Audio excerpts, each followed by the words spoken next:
parts of bodies. And he said, I was angry, I was mad as hell.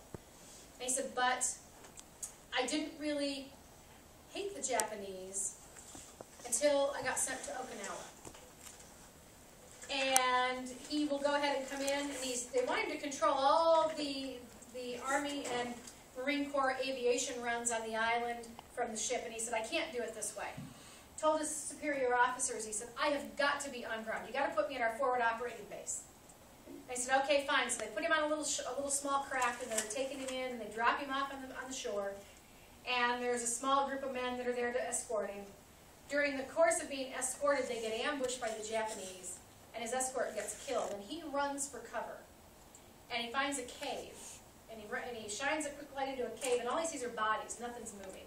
Gets in the cave, starts picking up bodies and hiding underneath them, and that's when he realizes they're dead Japanese.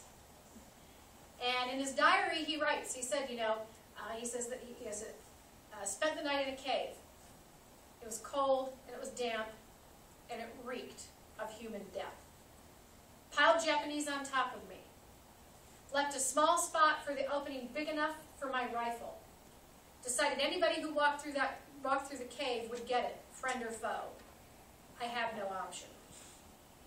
And then he talks about how it was the worst night of his life, waiting there. And then he wrote, Japanese came to mouth of cave. Just as I was ready to shoot, they shined lights in my direction. I moved the barrel of my rifle so they wouldn't see the glint. Seeing only dead bodies, they moved off. And he said, did I ever breathe a sigh of relief? The next morning, when light came, he knew he couldn't stay there long. And he went ahead and was able to finally make his way to the forward operating base, where he went ahead and controlled all Marine and Army Air Corps traffic, bombing runs, and missions over the island of Okinawa.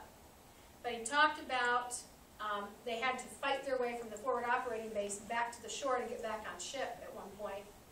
And he talks about them fighting like devils. He calls them demons. But many, many times he will use the term nip, slant, gook, jack. He calls them yellow-belly bastards. He calls them about every name in the book you can come up with, but they all always are always laced with a racial epithet. And by the end of the diary, he says, if I'm going to have to kill, glad I'm killing Japs and not Germans. I look too much like those German boys. And that is a real common experience that you see with our soldiers who fought the difference between the Pacific and the European theater.